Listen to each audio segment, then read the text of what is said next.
Balan and you're watching Exposed India. Modi ji डर क्यों? मोदी जी झूठ क्यों बोल रहे हैं संसद? हम सब जानते हैं कि पूरे देश में क्या हाल थे। केंद्र सरकार ने बहुत ही बेशर्मी से देश की संसद में एक सफेद झूठ बोला। संबित पात्रा जी प्रेस कॉन्फ्रेंस करने बैठेंगे, बीजेपी के और सीनियर नेता प्रेस कॉन्फ्रेंस करने बैठेंगे और केजरीवाल जी को मन भर के गालियां देंगे और उनको लगता है ये सारे उनके पाप छिप जाएंगे। देश की संसद में एक सवाल उठा और ये सवाल बहुत संवेदनशील था। कोरोना की दूसरी लहर जो देश भर में आई उसके दौरान पूरे देश में ऑक्सीजन को लेके हाहाकार मचा था। चारों तरफ से, हॉस्पिटल से, डॉक्टर्स की तरफ से, पेशेंट्स की तरफ से, उनके अटेंडेंट्स की तरफ से, परिवारों की तरफ से त्राही त्राही मची हुई थी और हम सब जानते हैं कि पूरे देश में क्या हाल थे अप्रैल और मई के फर्स्ट वीक के दौरान।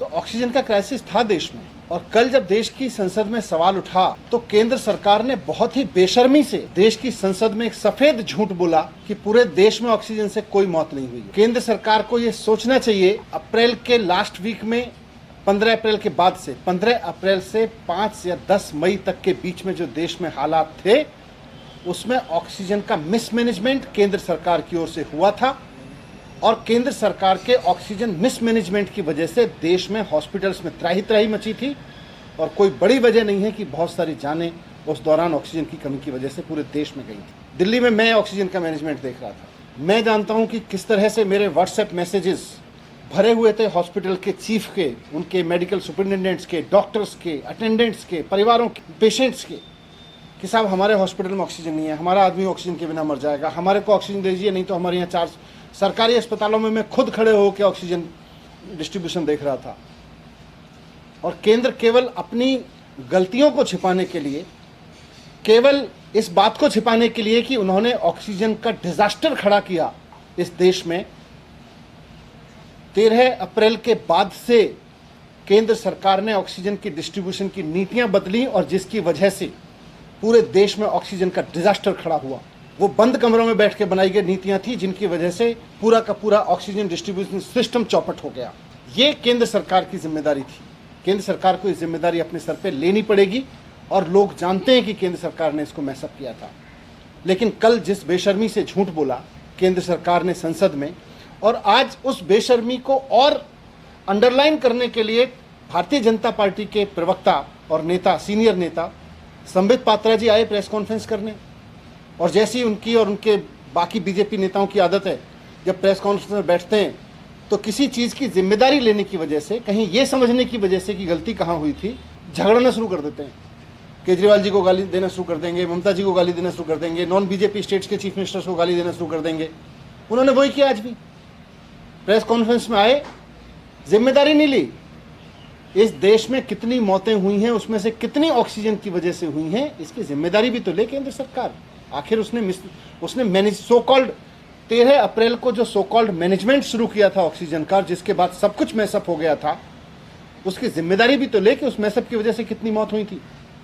उसकी जगह आप केजरीवाल जी को गाली दोगे तो उससे आपके पाप थोड़ी छिप जाएंगे। आप केजरीवाल जी को भर भर के गाली दोगे प्रेस कॉन्फ्रेंस में, संबित पात्रा जी प्रेस कॉन्फ्रेंस करने बैठेंगे, बीजेपी के और सीनियर नेता प्रेस कॉन्फ्रेंस करने बैठेंगे और केजरीवाल जी को मन भर के गालियां देंगे और उनको लगता है ये सारे उनके पाप छिप जाएंगे। छिपेंगे नहीं। सारा देश जानता है, जो इतिहास गवाह है, आज से 100 साल बाद भी इस बात की चर्चा होगी कि जब सारी दुनिया महामारी से जूझ रही थी, केंद्र सरकार अपनी मूर्खतापूर्ण नीतियों की वजह से इस देश को ऑक्सीजन के क्राइसिस में धकेल चुकी थी। 13 अप्रैल के बाद जो केंद्र सरकार ने नीतियां बनाई ऑक्सीजन डिस्ट्रीब्यूशन को लेके, उन्होंने पूरे देश में त्राही त्राही मचाई। नॉन बीजेपी राज्यों को सबको दुखी कर दिया, हम सब जानते हैं। मैं खुद बात कर रहा था कि किस तरह से ऑक्सीजन का क्राइसिस हुआ है, कहाँ की ऑक्सीजन कहाँ भेज दी, कहाँ की ऑक्सीजन कहाँ भेज दी, किसी को दूर से दे दी, किसी को पास से दे दी। ये सारा मिसमैनेजमेंट कर दिया केंद्र सरकार ने उस दौरान। और जब दिल्ली सरकार ने ये जिम्मेदारी लेते हुए कि हाँ ऑक्सीजन से मौत हुई लगती है, हमें इस बात की जांच करनी चाहिए, मुख्यमंत्री जी ने कहा कि ये जिम्मेदारी लेते हुए सरकार, अगर किसी परिवार के किसी मरीज की मौत ऑक्सीजन की कमी से हुई है तो सरकार 5 लाख रुपए का मुआवजा लेगी और जिम्मेदारी लेगी और जिम्मेदारी फिक्स भी करेगी। तो केंद्र सरकार पीछे हट गई, बल्कि अरविंद केजरीवाल जी के उस काम में रोड़े अटकाने लगी।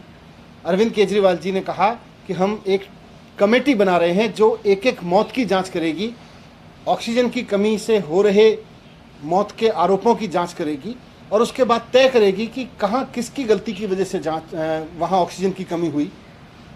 तो सब उन केंद्र सरकार को लगा कि इसमें तो हमारी जिम्मेदारी तय हो जाएगी, हमने जो सो कॉल्ड मिसमैनेजमेंट किया है वो मिसमैनेजमेंट साबित हो जाएगा, डिजास्टर साबित हो जाएगा।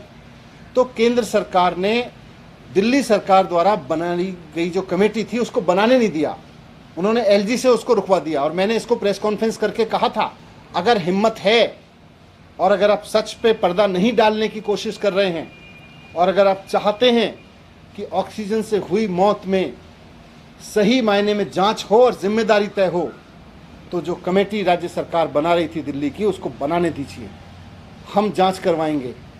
वो कमेटी इंडिपेंडेंट जांच करेगी और कमेटी इंडिपेंडेंट जांच करके बताएगी कि ऑक्सीजन की वजह से मौत हुई थी कि नहीं हुई थी। आप कमेटी बनाने नहीं देते हो, आप जांच होने नहीं देते हो और आप कहते हो देश में ऑक्सीजन से मौत नहीं हुई, हमें राज्य सरकारें भी कह रही हैं। मैं कहना चाहता हूं कि मोदी जी डर क्यों रहे, मोदी जी झूठ क्यों बोल रहे हैं संसद में? जब देश के लोग तड़प रहे थे, जब परिवार तड़प रहे थे, उनकी तड़प मोदी जी को दिखाई नहीं देती? आपकी सरकार बेशर्मी से कह देती है जाके संसद में कि साहब देश में ऑक्सीजन की कोई मौत नहीं हुई। आपका दिल कैसे करता है मोदी जी ये कहने के लिए? थोड़ा सोचिए इस बारे में। Hi, I am Mary Com. You're watching Expo India.